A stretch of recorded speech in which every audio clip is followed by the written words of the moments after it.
Welcome to this afternoon's panel. Welcome to our panelists. I'm going to do some brief introductions, then we'll get right to it. But we're going to discuss creating a winning social strategy, which frankly is appropriate for everybody, from an individual all the way up to enterprise brands. So we're going to speak for about 30 minutes, open it up for the last 20 minutes to QA. I know everybody's going to have lots of questions.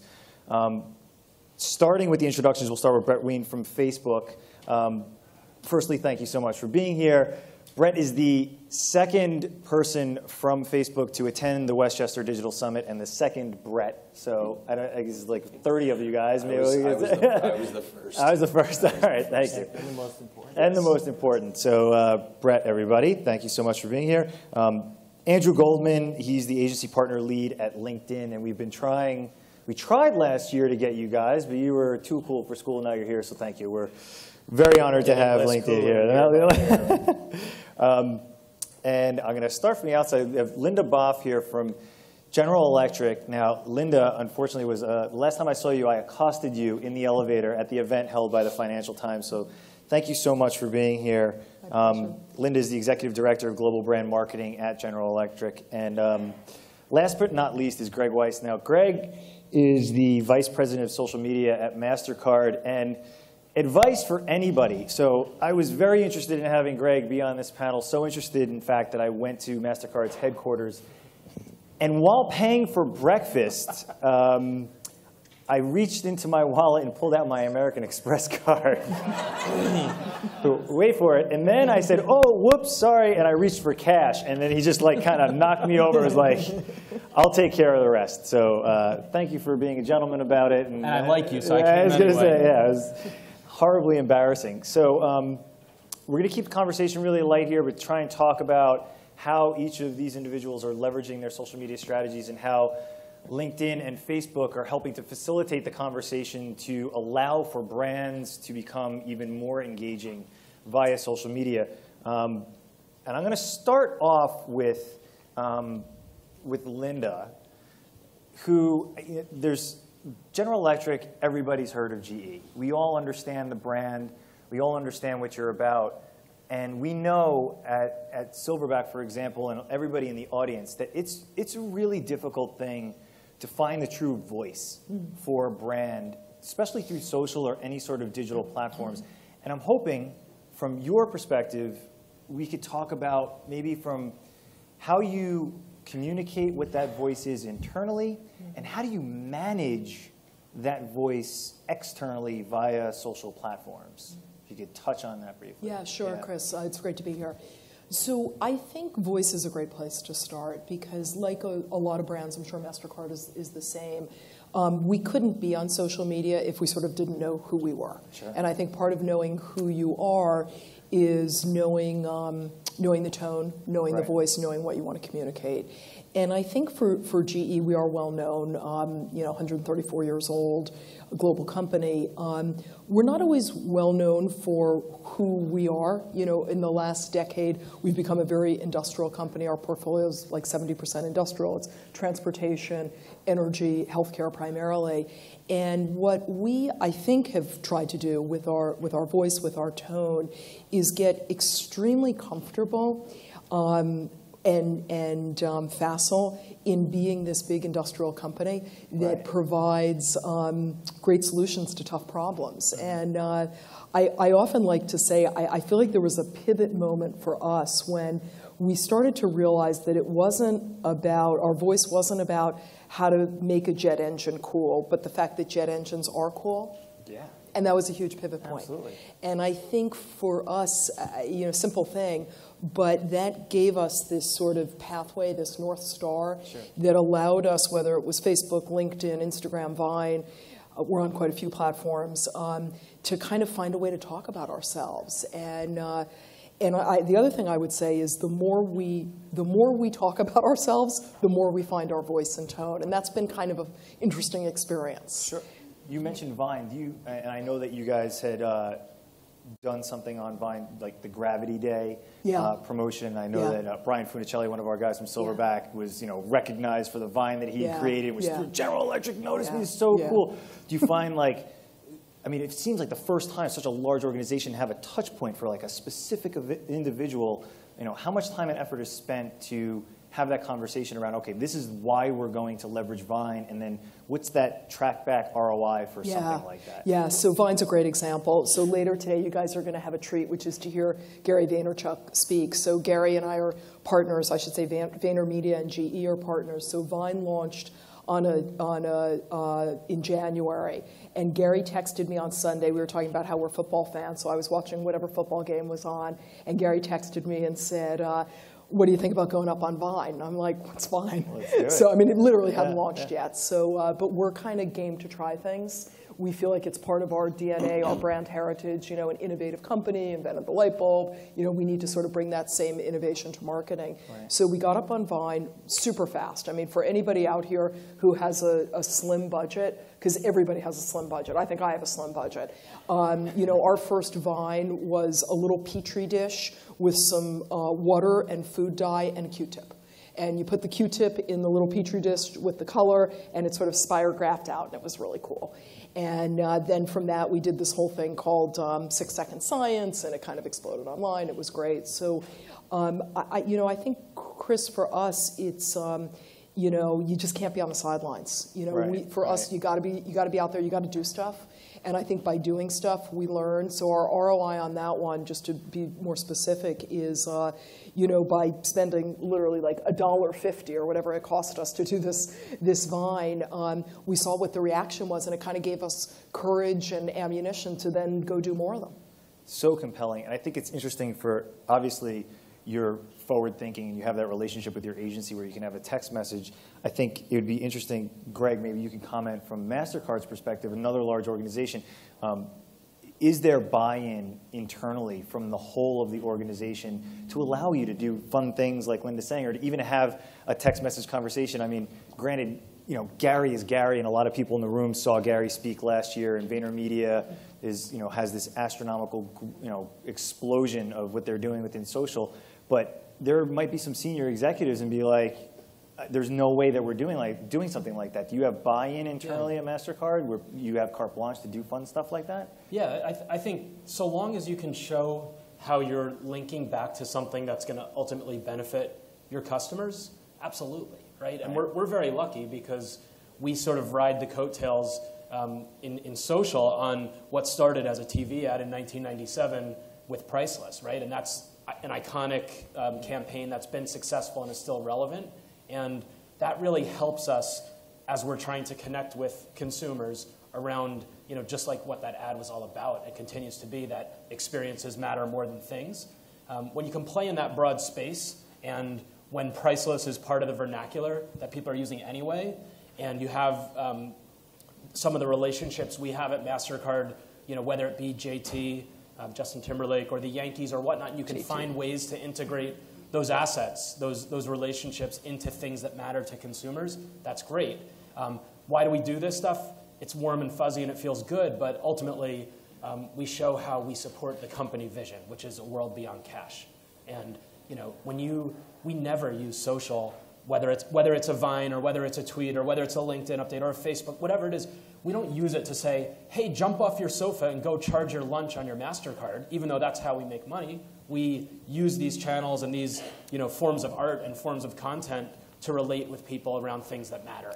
And because of that, they go and they use their MasterCard, if they have one, instead of their Amex or instead of cash or what have you. So in terms of your question of like executive buy-in, I find advice I always give to people that work, whether it's corporate or whether it's a smaller company, create headlines. Walk around with a piece of paper where you can show the way that a consumer or multiple people reacted to something you did, and use that to say, look, when we do this, when we create that Petri dish with dye and a Q-tip, this is the reaction. And if you can show what that reaction means, like you're never going to say people that love that Vine went out and bought light bulbs. You'll never be able to do that. But you can show consumer engagement and reaction to it, and then use tools, research tools that these guys and other platforms offer to show when people are exposed to this type of content, what actually happens. How does that move the needle? So that's a good segue. I mean, this has got to be top of mind and sort of lesson number one from your perspectives in terms of talking to large organizations to facilitate that communication within your respective platforms, to sort of have reverence for the platform and to speak appropriately and to do fun things and have engagement? How much of what you are all doing, and you could either one of you jump in, how much are you dealing with outreach to executives to say, oh, look how polite they're being. That's so nice. Well, actually, you interrupted me. I was going to add on to what Greg was saying. But no, you're the moderator. It's never an interruption. It's a pleasure. When I hear both Linda and Greg talk in answer to your question, the key thing that kind of came out to me that resonates is not only voice, but also the importance of creating experience in social as opposed to just storytelling. Yeah. So, 15 years ago, it was all about storytelling. And as an agency partner lead at the holding company level, a lot of times we do run into organizations who, either on our client side or on the agency side or both, they still believe telling a story is more important than activating the experience that demonstrates that story. Mm-hmm. That's when it becomes challenging. We're actually, I think, very lucky to be organizations that get to work as publishing platforms and experience platforms with brands like GE and brands like MasterCard that kind of get it in that regard. So we may want to come back to that. But in terms of the importance of embracing that from a LinkedIn perspective, it's critical because our audience of professionals are seeking knowledge and connection for their livelihood. Sure. To not only keep their job, but to really enjoy it and to be better at it, to be more successful. Mm. That's our mission statement, make every professional on the face of the planet more productive and successful. We have 300 million so far, which is, if you think about a 600 million person knowledge workforce, about 1 in 2 knowledge workers on the planet are LinkedIn. That's a long way to go before we map all 3.3 billion workers on the planet, so we got our work cut out for us. But that interconnectivity and search for knowledge comes with a very low threshold for unauthentic brands. It's brands that tell stories that they can't prove to you that it is quick and innovative to think about how a Q-tip forces the dye out in a scientific way that's actually a form of art. The brands that don't pay attention to creating that experience in any medium fall flat on their face with our audience. Our audience won't put up with it. How do you help them better understand what content to create within that ecosystem so that they're better educated? So it's not just, it's not just my resume and just pushing content to facilitate that engagement, that pull. I mean, we for one thing, it's education.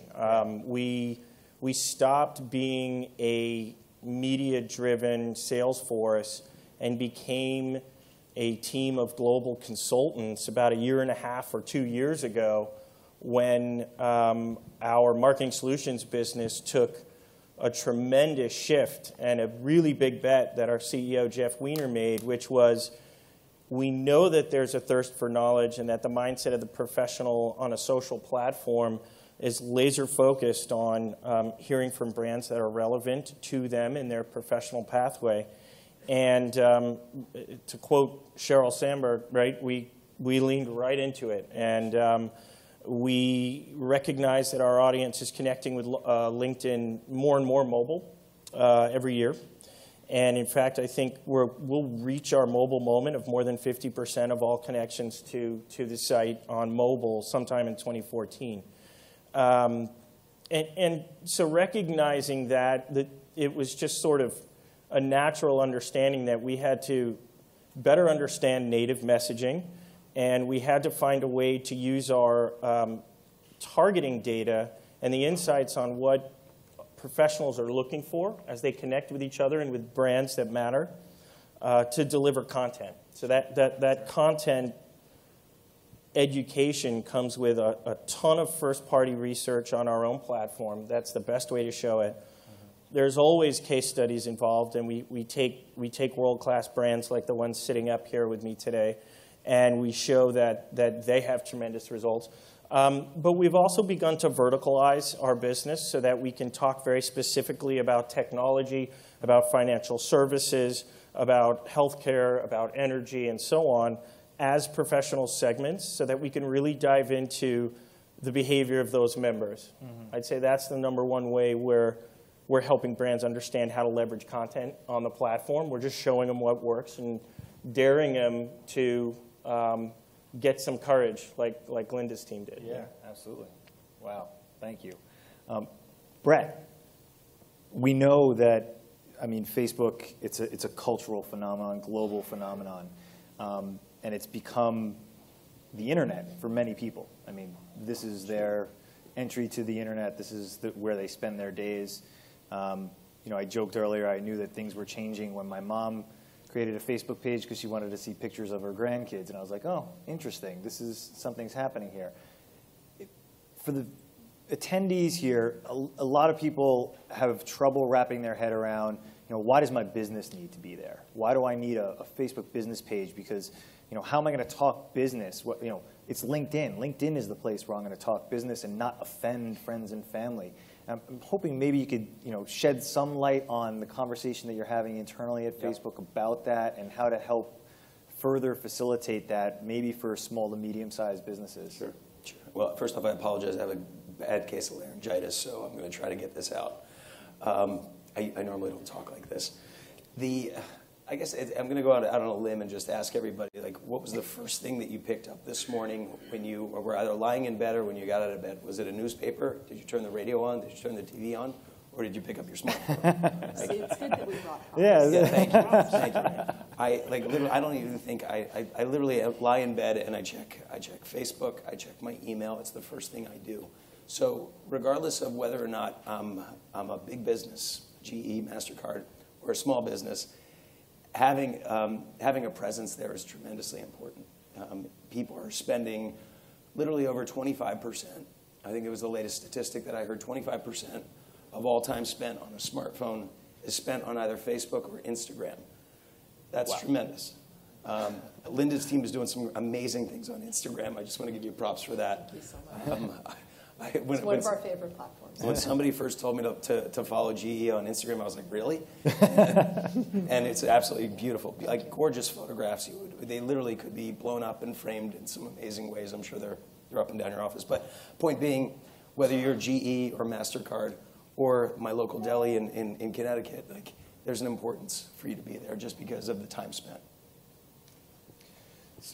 Go ahead. No, I was just going to say, when we recognize the phenomenon that Brett's referring to, people waking up in the morning, and we kind of refer to it as coffee to couch. So it's not only in the morning, but also when they get home from work, they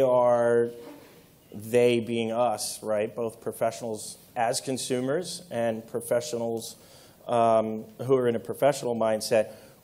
We did some research with TNS about 2 years ago. We call it the Mindset Divide, and we really wanted to understand in a survey of about 6,000 people across 12 global regions, what are you thinking about when you're on your professional networks, Branch Out, Spiceworks, LinkedIn, et cetera, and when you're on your personal networks, Twitter, Facebook, Instagram, et cetera. And what we saw come back was really interesting. The amount of time spent on personal networks, I think to Brett's point, was astronomical. When we asked about mindset as it related to professional networks, what we got back was this notion of investing their time and thinking about the quality of those engagements.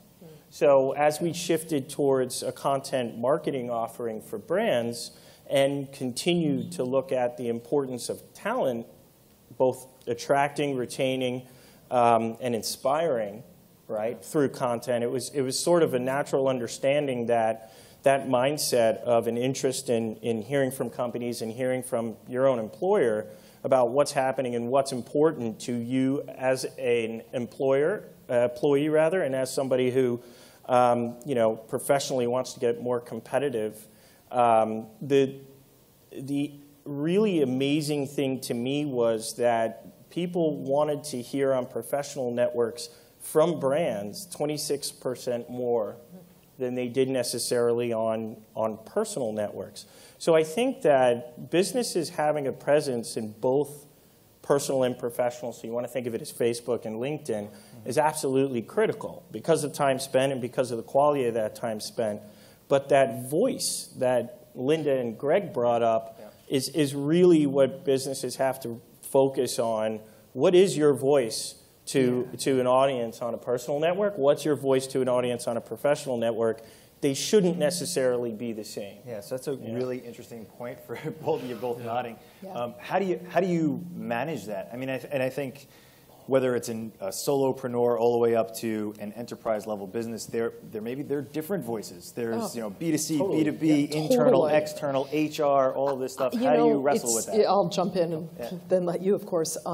I think it's you behave differently in different circumstances. You behave one way at the gym, another way at a dinner party, another way in the boardroom.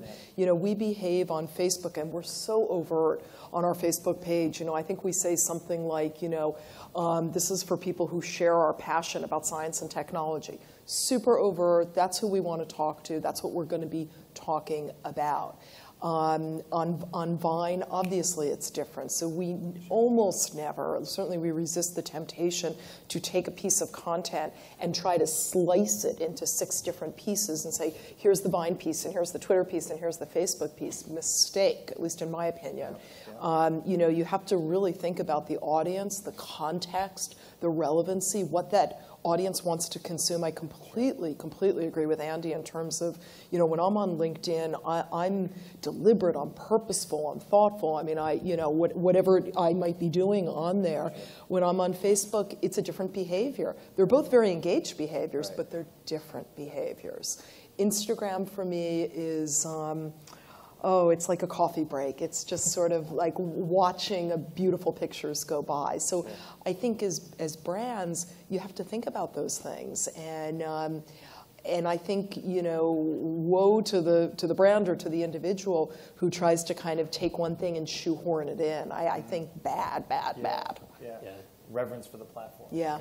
And I would just add, I think, every brand is focusing at some degree on the wrong types of impressions. And people are notorious to parade around company X with a PowerPoint slide with a giant number on it and say, look at how many impressions we served. Well, let's go back to basics and start focusing on the right types of impressions. So I always say the impressions you make are more important than the impressions that you serve. And that's where we've all been working in digital and social for however many years, and we're all at risk of starting to treat, we're calling things social, but it's really digital marketing or it's really direct response. And Tammy mentioned Ted Rubin earlier. I also sort of consider him a mentor and very like-minded, inspired by him, of sort of the back to basics of that importance of one-on-one. Social being powerful, whether it's a consumer audience or a B2B audience or moms or dads or whoever it is, of that one-on-one connection helps drive a one-to-many. And at the end of the day, it's like, our best marketers aren't any of us. Our best marketers are our customers. So let's build the relationship and arm them to influence the people that are most influenced by them, their friends and family and such. Chris, can I add just one other thing, please. which is something we talk a lot about at GE on my team, is discoverability, right? I don't think, I'd like to think that people have bookmarked all of GE sites, and perhaps they have bookmarked some of them, but I think it's more likely that they're going to come upon a piece of content, an experience, which is a much better way to say it. I agree with Andy.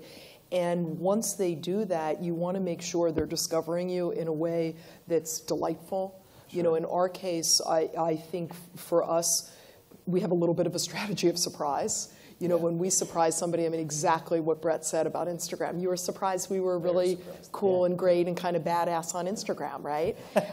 But we are. So, but I think if you're not prepared to sort of be discovered and allow sort of that experience to live unto itself in a really good way, again, it's not going to happen. I think it may not happen. I think it's compelling too, because this is, piggybacking off that and then going to Brett for Facebook, in a B2B scenario, do you find yourselves trying to just be more human? I mean, I'm hearing like it's about being more human. I guess I should have said that. Yeah, Yes. no matter how big the organization is. It is about being accessible. Being accessible and being human, because behind the other B in B2B is a human being, and I'm sure you're seeing that on the Facebook platform for the businesses that are doing it properly. Yeah. I mean, can you speak to maybe some of the successes or larger brands that are doing it properly on Facebook right now? Well, I always define proper by the company itself. So if a company finds success on Facebook, in my mind, it's more or less something that ladders back up to a business goal. So I'll take AT&T, for example. AT&T has massive business goals, but primarily they're all about driving new subscribers. Sure. Like that's what they want to do. Now, they could easily go and throw an offer in everybody's newsfeed, and it would probably tick off a lot of people, right? To see a dollar smartphone or a 99-cent smartphone. But what they're doing instead is they're creating an interesting voice for themselves. They have a very kind of quirky persona when it comes to their TV spots, and they've moved that over to Facebook. And what they're measuring is, in that particular case, they're measuring brand affinity, specific brand metrics for themselves. So message recall, purchase intent, really hardcore business metrics that matter to them, and they're finding success through it. They're polling, they're measuring it correctly, and they keep investing in it. So I could rattle off countless examples of companies that are doing great things on our platform. But at the end of the day, they all have one thing in common. Excuse me. They find success for what matters to them. Like that's the big thing for them. Okay. Yeah. Absolutely perfect. So, yeah, go ahead. Just one more thing. So from a LinkedIn perspective, when we think about being human, we think about authenticity. So the authenticity and trust behind a content experience is far and away the number one thing that sinks or, what's the opposite of sinks? Floats a campaign or brand presence. Sure. And what we see a lot of brands doing, Linda was talking about trying to shoehorn or force a piece of content, isn't so much that they don't understand the voice that they need, but rather that they don't recognize the importance of presenting content tactically in a very authentic and trusted way. Sure. So again, on LinkedIn, the way you get discovered is by saying something that a global professional audience thinks is really useful. So put stats in there, talk specifically to an audience. If it's for C-level executives, say, hey, C-level executives, here's something GE's doing that you may want to think about. What would it look like at your company? So I think that the authenticity and trust, that's how brands are human on LinkedIn, and the ones that are able to do it are building relationship platforms. They're not building just experience platforms. Experience platforms is a customer-centric way of looking at it. The relationship platform that they're building is kind of how we're guiding clients into thinking about leveraging the platform for marketing solutions. Because we're not done. You love that. Wait till you hear this. With a relationship platform, they not only are speaking to their targeted audience, but they're also speaking to the people who work for them and to the people who want to work for them. So we're beginning to bring talent and brand together. That's the real promise of LinkedIn. And that's what a lot of our advertisers, I think, struggle with at first. But then when they begin to get it, they really get it. Hugely compelling. Hugely compelling. Okay. So we've got about 20 minutes left. We could go on for 5 hours speaking to this powerhouse panel, but we are now going to open it up to you all. I know you guys have a lot of questions, so let's start. Hands up. Who has a question? I can't see any of them. We have this gentleman right in the front. Microphone, please. Hold on. We're going to get you a mic. Oh, in the corner? I just wanted to clarify with Andrew. Is it 25% or 75%? Of the time spent on smartphone? You know what, actually, I misquoted my own self there. It's 1 out of every 5 minutes, so it's 20%. 20%, yeah. Thank you. Next question. I wish I could see. I'm going to leave this up to the individuals with the microphones to find people with their hands raised. Yeah, that's exactly. Hey guys. So my name's Thomas Cobbs. I was a social media intern for my college over at Curry College in Milton, Boston. And I was in charge of their Vine account and did it for the whole year, and I did Vines and had an awesome time with it. So my question for you guys is, in terms of Instagram and Vine, where are you guys seeing the audience there? And, you know, because I've been seeing that Instagram a lot bigger than Vine. I don't know, wanted to ask you guys. So. I don't know the actual statistics. I honestly don't. The answer is yes. I think If you don't, it doesn't matter if it's a gajillion or 3/4 of a gajillion. It just matters that people are spending time there, and if you're going to ignore it and say, that might go away, yet there's enough people that you can, make an impression or make an impact on, then anyone who ignores these channels is foolish, especially when you can leverage cross-platform. I mean, our best, when we make, we're not doing great with Vine yet. We're trying to figure it out, but when we can leverage it on Twitter, or we can, then we're getting added benefit from it. So I think, anyone that locks himself in a conference room and debates, should we be there, should we try, is wasting time. To Linda's point, just get out there and do it. And if you suck at it, it's better than not doing it at all, because someone's going to think it's okay. Yes is the answer to your question. I would also say, I think Greg's point of view that don't look at Vine as your distributive platform. Look at Vine, if you will, as your canvas, and definitely use it as it's growing as a distributed platform. You've got Facebook, but depending on the content, you've got LinkedIn and Twitter. I think those are your scale-driven, amplified-driven distributed platforms for Vine content. Cross-platform, in other words, is really how you have to think about it. Yeah, I think a lot of people are always kind of careful around me when they mention things like Twitter. They think we're competitors with Twitter, and we're LinkedIn for that matter. In reality, we're not. We're completely complementary. At the end of the day, more and more people are spending more time on LinkedIn, more time on Twitter, more time on Facebook than other mediums, and that's the challenge that we're facing. Shifting a mentality in terms of time spent and media consumption, and how we plug into that. So to answer your question, I think Greg hit the nail on the head. Yes on both. Yes on all of them. If there's one that's coming out tomorrow, take a shot. Yeah, speaking of coming out tomorrow, keep an eye on Oculus. That's what we're keeping an eye on, is how do we create content for virtual reality. Keep an eye on Snapchat. That's another one we're keeping an eye on. I don't think I would have said that a year ago, but we're looking at it really hard. Can you explain? So I guarantee you there are some people in the audience right now, and I'm with you on Snapchat, and they're going, really? GE on Snapchat? What are you talking about? Help the audience better understand why you see that as something for the future. Yeah. Well, I think it's becoming more brand friendly, number one. I don't think the word sexting has been used in quite some time. And I think it's ephemeral media, but nonetheless, I think it's being used a lot by audiences, and we're interested in new audiences. So it's one we're really looking at. Oculus, I don't know how many people, well, I can't see anyway, in this audience have tried Oculus. I tried it, I guess, about 3 weeks ago. It's unbelievable. I mean, it's really unbelievable. You're sort of like, how can this exist? And it's another platform to think about in terms of content experience. I don't know if it's yet relationship, but it's certainly experience. So, I think yes, and keep an eye on what's around the corner. And I guess if GE is trying things, you guys don't have an excuse, right? Yeah, exactly. You should be thinking about it. But also, you asked earlier, Chris, and this is sort of related to which one we're trying to figure it out, which I think is really at the root of your question.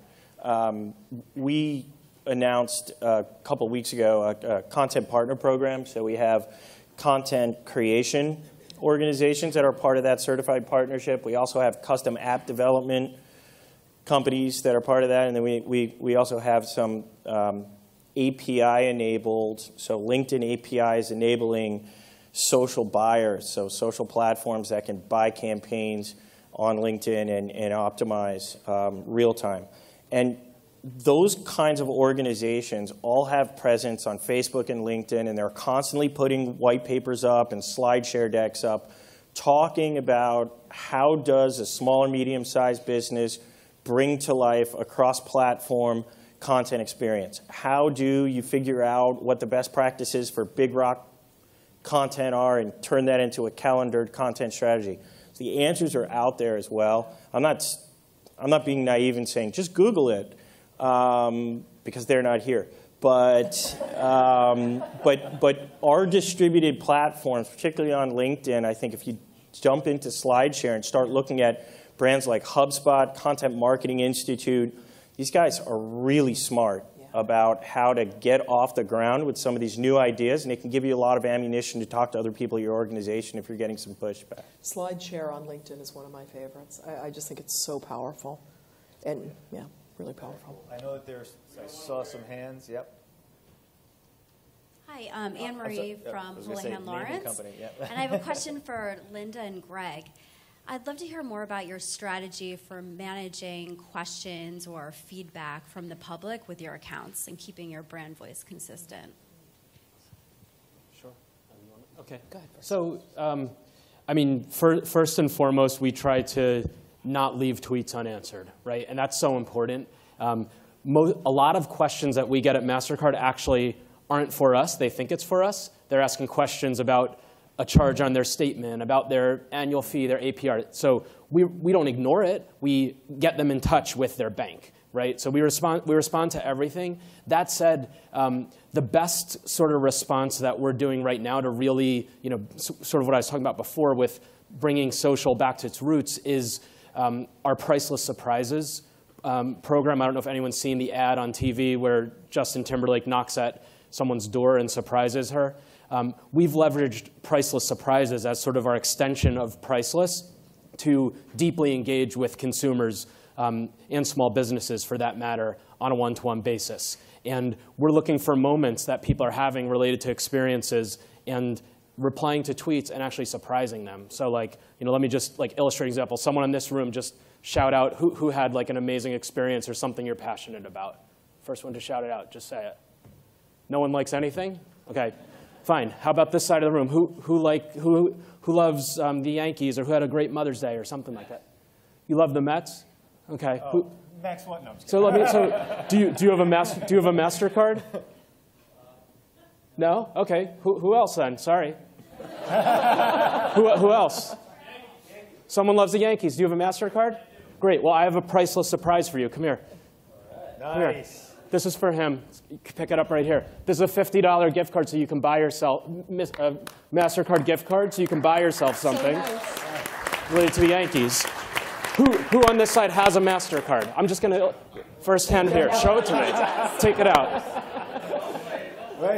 Great. Here's one for you. So what are we doing here? This is what we call card envy. It's called card envy because we're surprising cardholders just for having a MasterCard, for replying to a metaphorical tweet about something they love and joining that conversation. So that's what we're doing, and that's what I think matters. And now 300 people saw that. 2 people got something priceless for them. 298 other people saw it happen. Right? So that's sort of how you leverage social. You take a one-on-one interaction and you let 298 people or 2,000, whatever it is, other people watch and sort of see that proof point of what we call cardholder envy. What's that? Go apply online and tweet me after you did. Well, please do. If you guys didn't hear, he said, do you have a card application? Perfect, right? That's exactly what you want to have happen. After you do it and you get it in the mail, call me or tweet me, okay? At its finest. So I don't have any jet engines to give away, but I will tell you that we, shucks, I'm sure you need one of those. But what we've done, it's been actually, I think we're going on our 2nd year of this, is similar in a way. We call it sort of surprise and delight. And on Twitter in particular, we will do this. And Chris mentioned Gravity Day. We've kind of taken these own moment approaches of, how do we, create moments around science, technology, et cetera. So a fun one was last year on March 14th, which anybody know what 314 might evoke? Pi Day, thank you. So last year we celebrated Pi Day, and at 3:14 in the afternoon, whoever tweeted us, we sent a pie. We sent apple, cherry, blueberry, et cetera. So for us, it wasn't $50. I really like that one. I want to be in the audience and do that. But what it was back to this idea of being human and accessible. And for a company like GE, that's invaluable. because we're a big multinational, 300,000 people. The moment you can sort of get personal, I think it really, really matters. Yeah, perfect. I know we have more questions. Yep, I have a question. Jennifer Reale from Kenworth. I work for a very small pharmaceutical industry type company, and it's a B2B industry that I'm working in, or company that I'm working for, with not a whole lot of budget dollars to contribute towards branding, towards marketing. So most of what I do is, not spending money. So if Greg or Linda, if you guys could just give me, where to focus attention, where to focus budget dollars, since I'm so limited, where would you, in your opinion, put those dollars to reach those other businesses out there? I would say you're in the caring business. You're in the interested in what other people and other businesses may be having challenges with, and finding those nuggets where you can join that discussion and offer some sort of potential value. So if you had $1 to invest, I'd say invest that dollar in labor, in you and your team, and keep staying at it and be active and find those moments. Because you're not going to, it's not about like your lead gen message that you can put $5 behind and reach 3 people with. Like, you're going to be more effective, like sweating through your shirt, spending hours a day finding those people, and not making that like hard sell. I'm sure Gary will talk about his book a little bit later. I won't steal the thunder, but like just connect with your audience. You know exactly who your audience is, and it's not like there's 4 billion of them. Like, find those people. I call like taking digital handshakes into digital hugs. So like the handshake is, I followed you and you followed me back. That's a handshake, but you have to create those digital hugs for people to care about what you guys are doing, and when there may be an opportunity to talk about business more deeply tomorrow, next week, next month, whenever. Yeah, such a good answer. I would say maybe just a couple other things. One is to the point of who are you? What's most important? What's that one thing you want people to know? And then I think, my rule on this is hygiene first. So when somebody's looking for you on LinkedIn, you got to have a page. We were late. I mean, I was really embarrassed. Like 2 years ago, we were at a conference with Deep, one of the top LinkedIn scientists, and he showed some stats, and oh my God, I wanted to hide under the table. We were GE, and we were just not. We did not have a good presence on LinkedIn. Facebook, we were a little bit earlier. So I think you got to like start with hygiene. When somebody does look for you on Google, give them someplace that is solid, that is accurate, that has what you want them to know. So I'd start with basics. Sure. Also, we have a lot of research showing that once you have a presence established, and it doesn't cost you anything, by the way, to have a page on LinkedIn. It doesn't cost you to be an admin. It doesn't cost you to set that page up, to put your own creative masthead on it, and to decide what voice you want to have, and then to find the content to put it out there. If you don't have the content, but you're sweating through your shirts, you'll make the content. Once you start publishing to an audience, when you do have marketing dollars to think about investing, I would focus on return on investment that's proven. We've seen socially, we have about a 2.7% lead to conversion rate, which is about 4 times higher than other platforms for B2B lead conversion. That's the quality of that audience. This is out of a HubSpot study. They surveyed about 5,000 B2B and B2C business owners and took those averages. So I think find those places where your dollars that you do have to spend at some point are going to take you as far as possible. It doesn't mean put on your direct marketing hat only, but it definitely means look for tried, proven places where your audience is going to respond with high quality. Great. Ladies and gentlemen, creating a successful social strategy. We are out of time. Thank you to the panelists. Greatly appreciate it. They will be around if you guys have additional questions. Fantastic. Thank you. Thanks, man. Thanks so much. It was excellent.